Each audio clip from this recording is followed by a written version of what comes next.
Hello, this is Billy Hubbard, producer and host of My Backstage Pass. I just received sad news that our legendary producer friend Jim Gaines passed away yesterday on November 9th.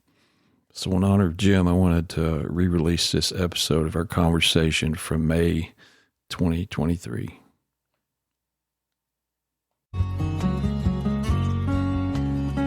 Hello, and welcome to another episode of My Backstage Pass. This is your host, Lee Zimmerman, and I'm here with my producer, co-host, and awfully good buddy, Billy Hubbard.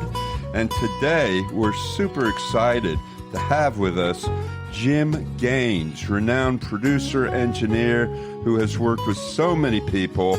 Jim, I don't know where to begin with you, but let's begin at the beginning. We got some applause, smattering of applause for you, Mr. Gaines. Yeah. But Jim, let's kind of start where our book starts. Jim and I have a book. Jim told me his life story, basically, and I notated it. And the book is called 30 Years Behind the Glass, From Otis Redding and Stax Records to Santana's Supernatural. So, Jim, great to speak with you again, sir. And Same here, my friend. Thank you. So I think it would be good to kind of start where the book starts with Stax Records, and then, you know, all the great people that you worked with since then. But the book starts the night Martin Luther King was shot in Memphis, and you were there, right? I was in Memphis, and what happened was that I worked for a jingle company full time at that point in time called Pepper Tanner. Mm-hmm. But also I had started working at Stax part-time because Steve Cropper and Jim Stewart wanted me to come over and help them out in the evenings and some on the weekends whenever I wasn't doing my regular gig. That particular evening, I had a jingle session which consisted of about 15 guys playing for our jingle tracks. And I noticed that between my regular gig and the jingles quote unquote tracking session, I just went out and grabbed a cooked hamburger and came back. And as I'm pulling in the parking lot, I noticed that downtown there's chaos going on. There's sirens and smoke and this jingle company is in Midtown, so it's not that far away from downtown, but it's far enough away. So I turned on the radio, and actually we were owned by the same people that own WDIA radio station. Oh, okay. Matter of fact, we're housed in almost the same building. Mm-hmm. And listen to my favorite DJs. But anyway, they're explaining on the air, on the news, that Martin Luther King got shot. And I'm thinking, oh my God, you're kidding me. Not in my town. No, come on. No, first of all, this man is such a peace-giving, loving man, and they shoot one of my idols right in my town. So anyway, as I go into the session, as the players start to arriving, and I realize what's going on, I said, everybody's going home. And once I got them all out of the building, I called over to Stax and talked to Ronnie Capone, who was my mentor, and Steve Cropper, and said, how are you guys doing over there? And they said, well, listen, man, you think you could come over here and load your car up with tapes? We got to get as many tapes, master tapes out of this building. They may burn this place tonight. Wow. Because it's not in the best part of town over there. You were taking your life in your hands in some respects. Well, yeah, and I guess, but you don't think about things like that, right? You know? Right. So I did, and I went over and we loaded up with tapes and took tapes home. Everybody did. And so that's how the book starts, and that's how I got started. I wanted the book to start like this because I wanted it to be something that's dramatic, not like, well, here's a poor hillbilly who grew up in Arkansas. His dad was a sharecropper, and he really did pick cotton when he was little. And I didn't want to start like that. I wanted it to be something dramatic. And I think when you and I talked about doing this book, I said, I want it to be like a Lee Child book or something. Like somebody got to get shot right away, and then we'll figure out who it is, right? that's how I wanted the book to start. But it also sets the tone for where I was at that point in time, which is working for full time. I'd worked for this jingle company for about 7 or 8 years, and at this point I'm kind of like a supervisor there, even though I was tracking. So anyway, that's how it started, and just progressed from there on. And Jim Stewart and Steve Cropper still to me today are two people that helped make my career by getting me out of the jingle business a little at a time. Well, they're legendary. And Jim, you work the list of iconic individuals that you have worked with could fill a history book on modern music. I mean, Santana, John Lee Hooker, Journey, Van Morrison. I mean, it's amazing. Wow. Steve Miller, Tower of Power, Stevie Ray Vaughan. I mean, the list goes on and on. So you really have made an emphatic imprint in the annals of modern music. I don't know how else to say that, but it's pretty impressive, buddy. Pretty impressive.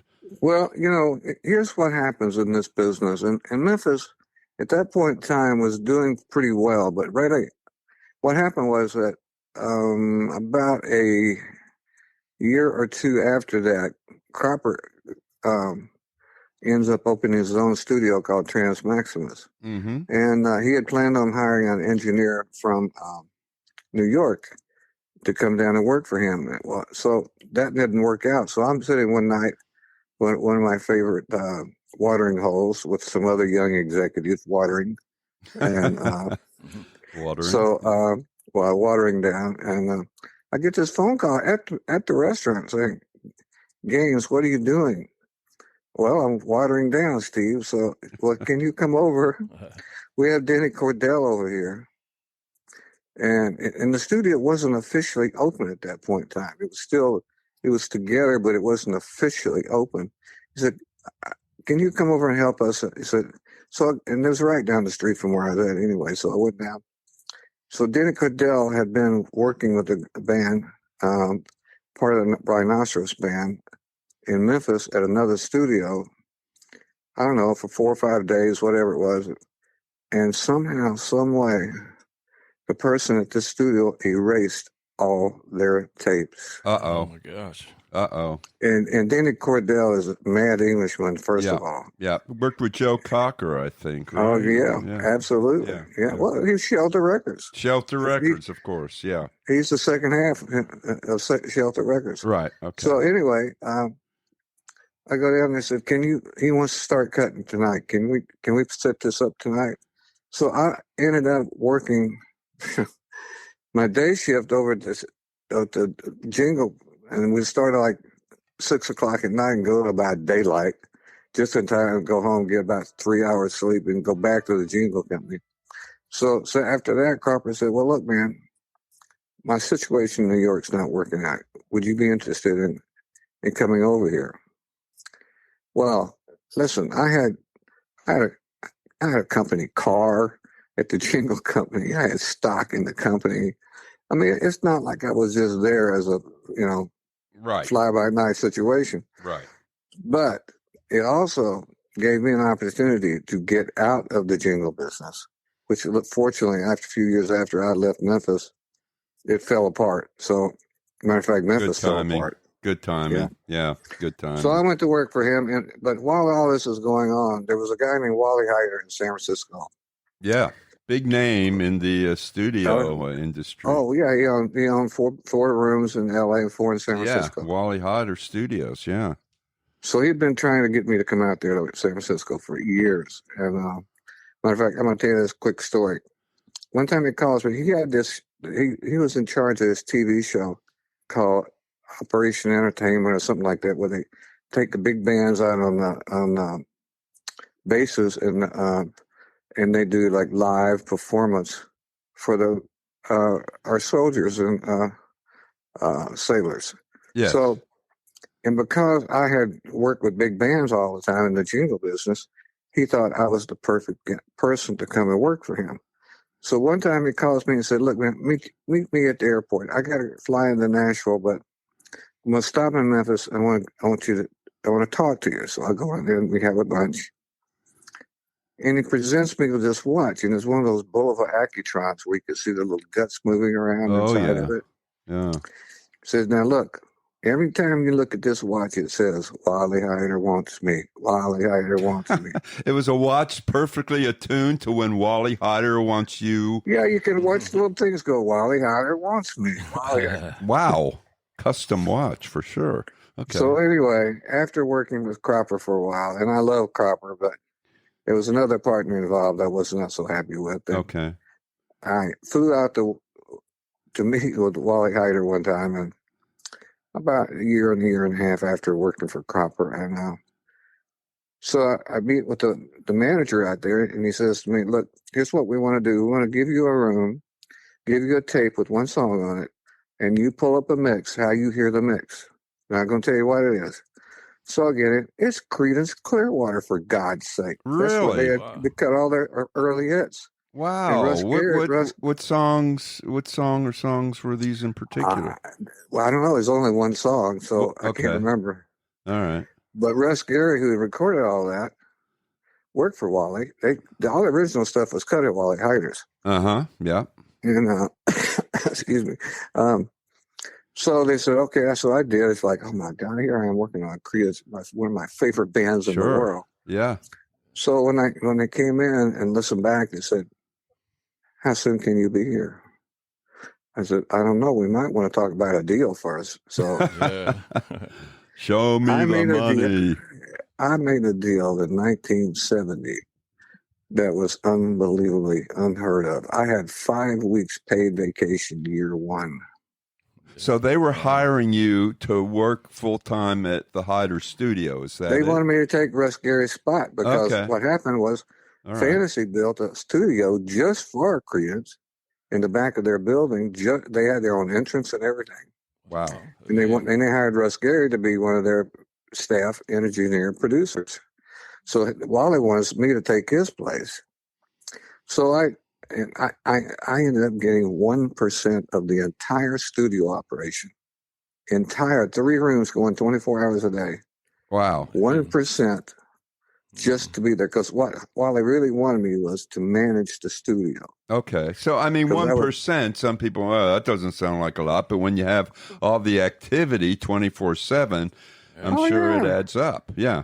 Nothing like getting a $2,000 check just show up in the mail out of nowhere, you know? Nice. Billy, so anyway, that's a quick. That's a quick start. I'm on the wrong side of the business. Yeah. Billy's an artist himself, and he just said he's on the wrong side of the business now. We all want to be Jim Gaines. Listen, man. I didn't think they'd go along with it, but the percentage was like their bonus to get me to come out there. Wow. And he said, how soon can you be here? And I said, well, it takes a week to drive across the country at that point in time. And I got a family, I got a house to sell. I said, give me 4 weeks. Okay, we'll see you in 4 weeks. Wow. And you were able to get it together in 4 weeks to make your move to LA? I gave my house away. Sold my house for $2,000 and walked out of it and got keys. For how much? How much? $2,000. $2,000. You sold I didn't own it. Me and the bank owned it. Well, me and the bank owned it. Oh, okay. Well, you were getting rid of a mortgage. Okay. All right. Yeah. Okay. Well, listen, Lee, when you got to move, you got to move. You got to move. Right. You got to move. My friend. See, the crowd agrees with you. Yeah. Sorry.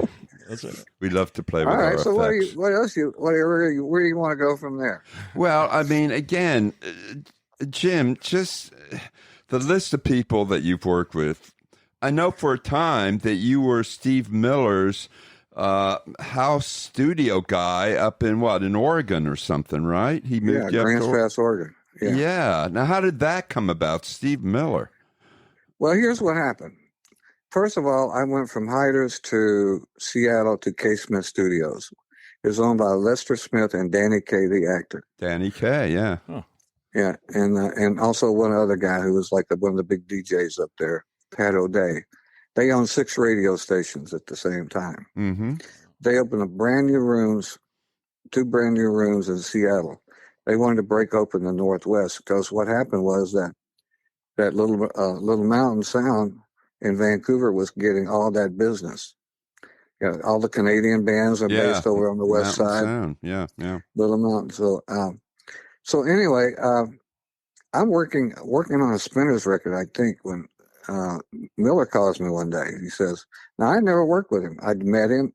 I was supposed to do one of his albums for him, not his, but something he was paying for. Tim Davis, his drummer. Oh, yeah. But it didn't work out. But so I'm in the middle of mixing this record, working with Spinners. He calls me, and he's in Capitol Studios in L.A. He hates it there. He says, what are you doing? I said, well, I'm in the middle of this record with the Spinners. He said, what's the earliest I can bring my album up and you can mix this for me? I said, well, I don't know, 2 weeks, 3 weeks. He said, just give me a date. And I gave him a date, and he showed up with the tapes. Wow. And those tapes were with the album called Fly Like an Eagle. Fly Like an Eagle. And that after his early stuff, kind of the blues stuff and the early underground stuff, that was the album that really brought him to the mainstream, right? Oh yeah, he had a hit with the Joker or something. I can't remember what it was. All right. I'm trying to remember. Okay, yeah. No, but you're right, because all the other stuff had been done by English guys. Yeah. You know? And so he comes up with the driver and his tapes, and we mix Fly Like an Eagle. We finish recording. We do a few things here, a few vocals, do this. He had a studio in his house, but it wasn't a studio, just like a big living room where he could record. So he would do part of his work at CBS in San Francisco, and then part of it at his house. But when he went to Capitol in L.A., what happened was they were running tours in the middle of his session, and it drove him nuts. Yeah. Well, those are the studios where I think Frank Sinatra recorded, and a lot of people. Oh, yeah, I've worked in those rooms. Tower, yeah. Big they're beautiful rooms. They're gorgeous rooms. Yeah. But you also got a union situation you got to deal with, which a union breaks have to happen at certain times. So-and-so has to happen. And so, so there's too many things going the wrong way for him. Mm-hmm. So we ended up finishing Fly Like an Eagle. Now, so we kept messing around with Rock Me Baby. Rock Me Baby had been recorded like 2 or 3 times before this. Yeah. So we're almost done with it. And we're like, he's listening back and said, I don't know, man. I've already done this song so much. I said, listen, man, I think it's a hit record, but let me try something. I said, I think that this chorus here that we got recorded is the best one. Let me splice it in every time it comes up. If you really listen to the original cut, you hear the cymbals go, shik. Mm-hmm. Okay. We're splicing on 1/4-inch tape.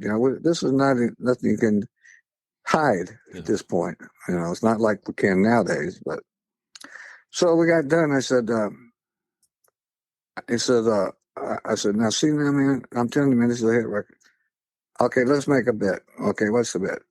I want an Elvis pink Cadillac if it's a hit record. Wow. Okay. An Elvis pink Cadillac. Okay. Elvis pink Cadillac if it's a hit. Okay, you got it. So I'm in Canada working with this Canadian band. I get this phone call from him. Well, I just want to let you know, man, you're up to a Ford Pinto. It just went gold. That's all you get for a gold record is a Ford Pinto. All right, we got a ways to go. No, I did get a nice bonus check. But, nice. And eventually he hired you to be his in-house engineer, correct? Yeah, he built a studio on his ranch in Oregon. And what really happened was that he was touring, and he came through. He had a big show at Oakland Coliseum. So he calls me up and he said, listen, man, there's something wrong with my sound. He's one of those guys who's really into sound, first of all. Yeah. Like he'll walk out to the front of the stage to see what the PA is giving him. Mm. So I said, would you do me a big favor? Just come to the show tonight, and I'm going to find a seat where you can hear. Tell me what's wrong with my sound. So I go to the show, and they got this. I think the name of the company was they're Pacific Northwest Sound Company. But what was going on was the sound guy had a filter Jack Daniels sitting on his right. Oh. And on his left was this young little thing with barely any clothes on. And so he was concerned about that more than what's going on in front of him. What could possibly go wrong? Yeah. Like he didn't write any levels. He didn't write any of this stuff. So now I'm sitting behind him. He has no idea who I am. So the manager comes against me and introduces me to him. And you could see the look on this guy's face, I'm man. sure. I mean, he's like, you're the guy that makes the records, aren't you? Yep. Oops. So I saw Miller that night. He said, what do you think? He said, well, I think you should find somebody out front that doesn't care about Jack Daniels, first of all. Yeah. And secondly, has more time for you than whatever he's trying to get his hands on next to him. Yeah. So he said, can you come out with me and finish this tour? Great, I guess. So I did. And so, in-house mixers are a different breed than studio guys. And we all know that. Anybody that's been involved in the business, the in-house guys hate the studio guys, and studio guys could care less. So, yeah. Well, Billy here is, like I said before, Billy is an artist. And so, well, you want your sound to be good, come on, for God's sake. You got this $1 million sound system in front of you. You want it to sound good, for God's sake. And I'm one of them guys, man. When I'm cutting in the studio, I'm riding levels. I don't require. I have to have a whole bank of compressors and limiters to get my sound, because I'm riding levels. And so after I did the first show with him, and his manager came to me and said, thank you, Jim. He's going to want to talk to you about some other stuff. So eventually he wanted to hire me full time just to work for him. And we went out and recorded some stuff. We bought a little console, and we bought a little truck and put together a remote truck. And so anyway, I worked for him over 2 years or something like that until he was going through his divorce, and then everything kind of fell apart. But well, I was going to say, when you're in a situation like that, the situations you've been in the studios, and you get these artists in, and they all have different personalities and all have different issues. Oh, yeah. You're almost like a psychiatrist in some of these situations, I would think. You got to talk them down, right? Well, I consider myself a street psychiatrist. I tell people that all the time. It's interesting you can bring that up, because you have to be a psychiatrist to work with them in the studio even. And sorry, the audience thought that was funny. Well, I had a question though. Now, how do you, I know, like, start out as an engineer? How did you become, move into producing? It sort of seems natural, I guess, in a way. Well, what happens is, Billy, if you're a successful engineer, which means you're making hit records, right, what's going to happen is a band or an artist, mostly band. Most of the people I work with were bands, most of them. Yeah. But what's going to happen is they're going to say, look, we had this other producer, and I've worked with besides these producers, that could care less what's going on in front of them in the studio. They're more worried about their business or their next gig or whatever, and let stuff go constantly. And then the band looks at you and say, what do you think? So if you tell them what you think, you got to be careful, because you're walking on eggshells. Yeah. But what happens is, the next record, they call you and say, how about you coming in and co-producing with us? I look at myself as a co-producer. I don't care who I'm doing. Right. Yeah. That makes sense. I mean, I'm just helping the artist make a record, and if it's, I'm not making all the calls. I'm making a lot of judgments, or at least ideas. And if you want it, fine. If you don't want it, that's fine. Right. On that album cover on the front, it doesn't say Jim Gaines. No. My name is there. Little tiny things in the back. Little tiny things. Well, but again, you have to deal with a lot of personalities and kind of, lay down the law at times. And, when they come in and they're not prepared. I mean, I know in the book, there are several anecdotal situations that we talked about where, your job went beyond, making suggestions and turning the knobs. You were. Oh, my Lord. Yeah. The thing is, and listen, my wife is an artist. So, as a matter of fact, we just finished her record. and we just finished her new record. And Mention her name, Jim. Mention her name. She's Sandy Carroll. Yes, this is their a fifth or sixth album. I'm not sure what, but we just finished her new record, and it's going to be coming out on Blind Raccoon's label. Sally and they have a label based out of East Coast. So yeah, but yeah, we just finished that, and but yeah, I mean, there's situations like, something funny. This was a funny one. This just popped in my head. I was working with this Canadian band. Can we mention the name? Painter. What is it? Painter. Like you paint, a guy paints. Painter. Okay. Painter. They're like a cult following in Canada. Painters. Okay. Matter of fact, I have radio stations. If they find out I did that record, they want to know if I got any copies of it. I don't, but anyway, with the bass player, it was always the harmony singer. Okay. But he always wanted to put his harmony parts. Well, you need a ladder to get to him. So, and he could never pull them off. But so one night he's out there trying to do his harmony parts. Of course, he's not hitting it because it's way above where it should be. So he tells me, look, Gaines, how can I get these harmony parts when one side of these headphones is sharp and one side is flat? Tell me how I'm going to find the pitch. Huh? Technically, you actually believe that. One side of your, what would happen if you switch sides, I wonder? Well, that didn't work either. Then he tells me, listen, man, this air conditioning vent above me is resonating at a pitch that's throwing my pitch off. Now, listen, boys and girls, that's not humanly possible. Yeah. Well, but there's another good reason why you have to be a street psychiatrist. Sure. To do this business. Sure. That's pretty great. I mean, again, I recall so many situations where people would come in, they weren't prepared. They were total eccentrics, total nut jobs, some of these people. And you had to be in the director's chair, so to speak, and manage sometimes a very difficult situation. Yeah. Well, I mean, one of the things that got me most of all, one of my favorite bands in the world, the Doobie Brothers. Now, I've known Tommy Johnson for a long time. Yes. Well, after he left the band, I used to help do some demos to help get him a new deal, separate from the brothers. So I finally get a chance to work with him. I get this phone call from him saying, okay, I'm back with the band. We want you to come in. By this time, I'd done all the Huey Lewis hits and, Steve Miller and stuff. Yeah. So we come in, and there's two producers. There's a guy from Canada. I'm not going to mention his name. Okay. I don't want to get sued over this one. No, it's okay. No mention. Okay. And then there's a producer who his whole job was to do the crossword puzzles in the New York Times every morning, every day.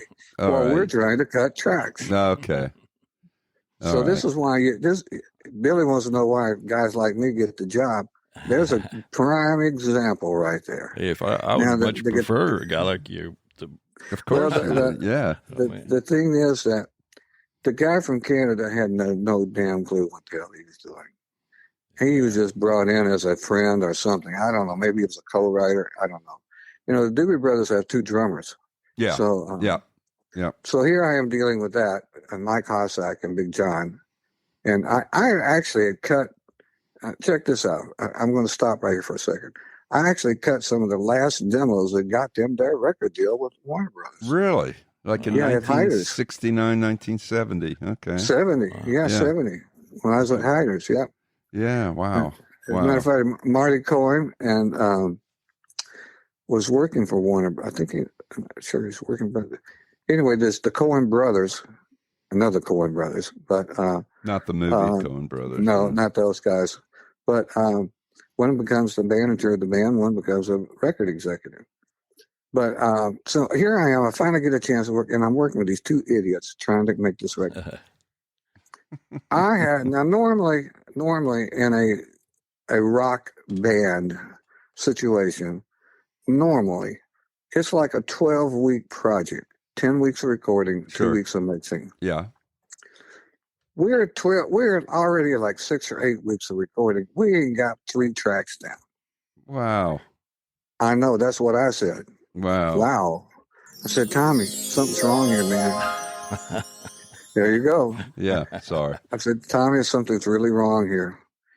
He said, I can see it, but I didn't hire these people. So this went on and on for a while. Finally, there was a situation in our business. This was when I left like 89, I think 88, 89, where we hooking up 2 24 tracks because we ran out of tracks on 24. So this guy finds out, this guitar player, quote unquote, finds out that you can do this. Now, we haven't even filled up the first 24 yet. He said, oh, man, I heard about the second 24. Let's lock up machines and do this. Well, we don't need to do this now. We ain't filled up the first 24. No, we want to do it.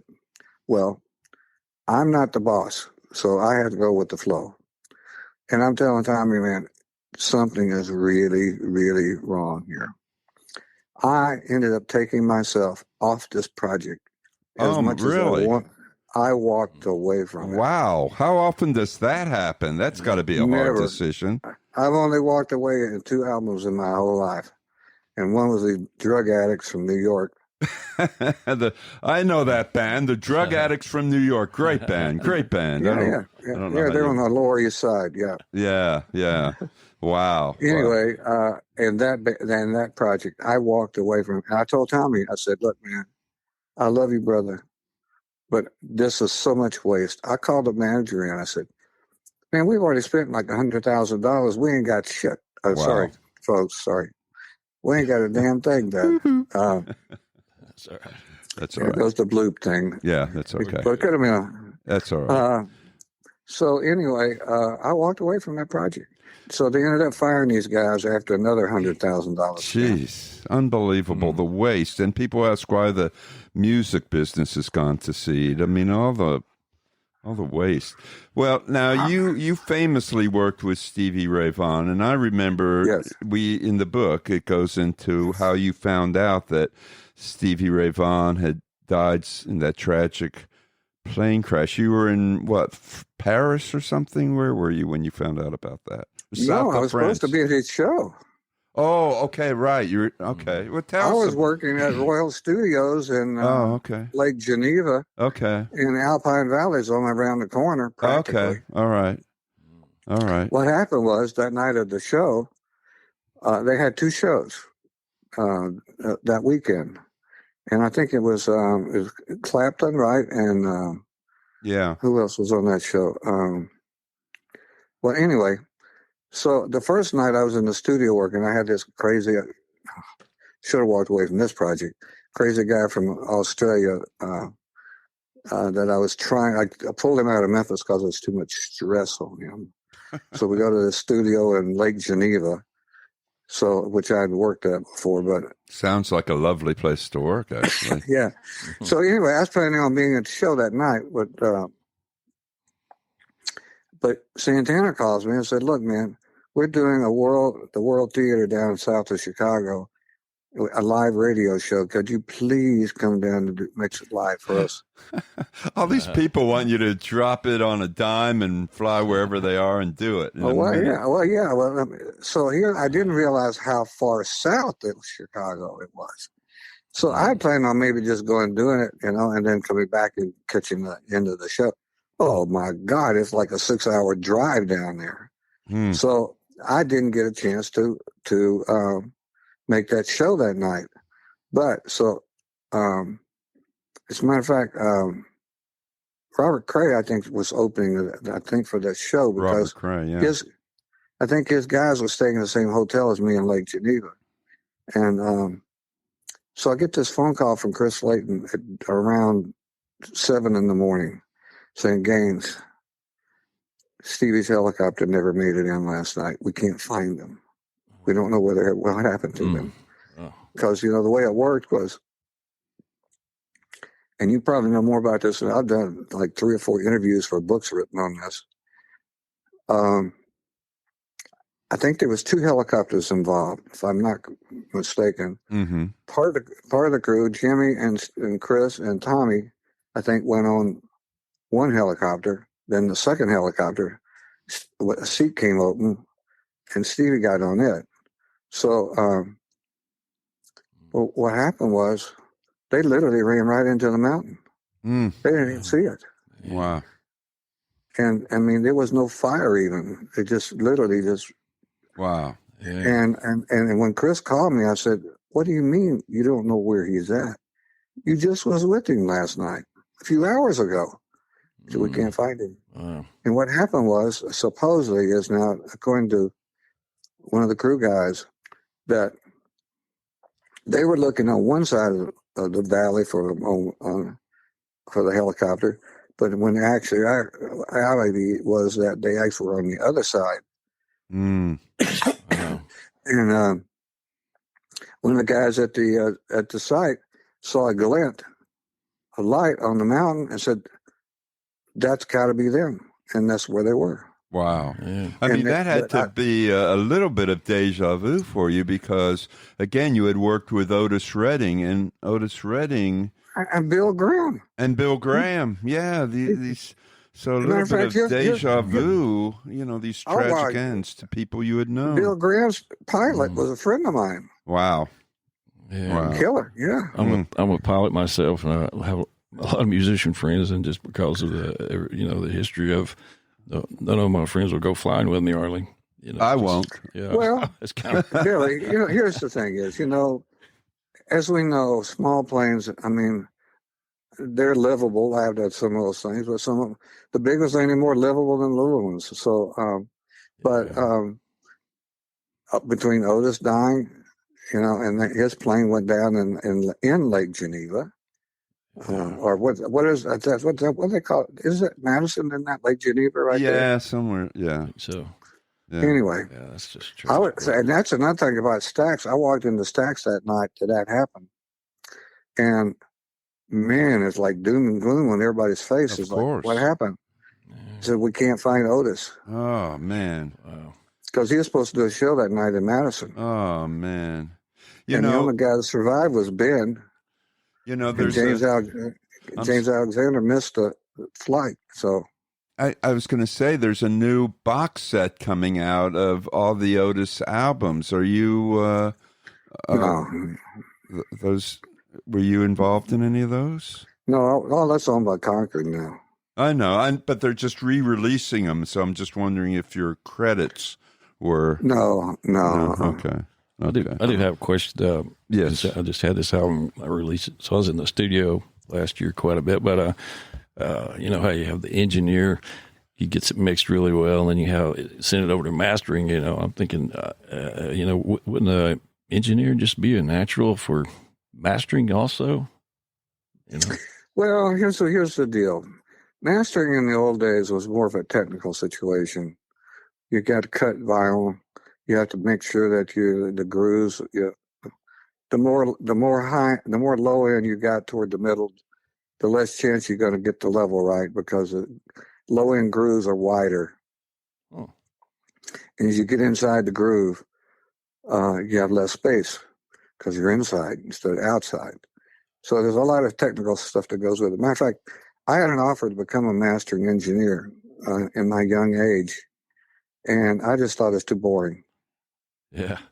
Yeah, I compared to the exploits and situations you've had, that does seem like it would be sitting boring. by yourself there a lot. Yeah, sitting by yourself. Well, I just thought it's boring. You don't get to sit with the artist. You don't get to listen to them be sing out of tune and play out of tune. So some people don't know what tuning is. They think it's a city in China. So yeah, right. Yeah. Oh my God. Well, Jim, we could be literally talking for hours here, but I'm going to suggest people buy the book. Buy the book. Plug. You hear the whole bunch of what the hell? bunch of little anecdotes and stories. And, tons the of book them. is basically, what happened was that all these years, me being in the studio, you collect these stories. So when I would tell them in the studio, everybody said, "Oh man, please put it in the book, please, please." so we can hear all the stories at one time. So that's exactly kind of like where the thought came for me. And then I met you. Yep. And I think James Alexander is one of introduced us. Was James the guy? I can't remember who did James, Alexander, but it was Armstrong. Yeah, but Okay. The result was, I mean, this book, it's called 30 Years Behind the Glass, from Otis Redding and Stax Records to Santana's Supernatural.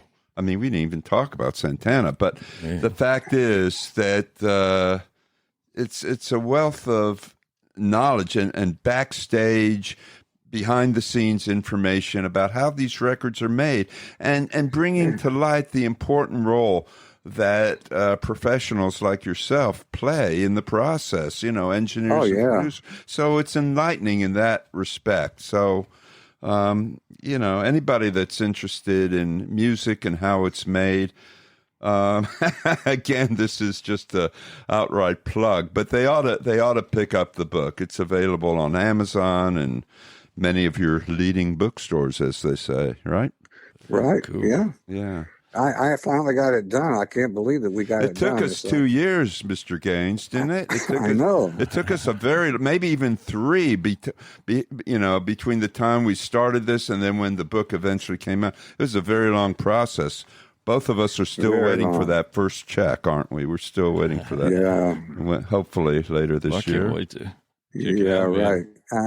There's a copy, right? Well, at least it got done. Yes. Thank God for you wanting to get, because you're the pro in your business. Well, I just give you the antidote stories, and it's like, okay, what works, what doesn't work. Yeah. No, it was a great process. You would send me notes every week.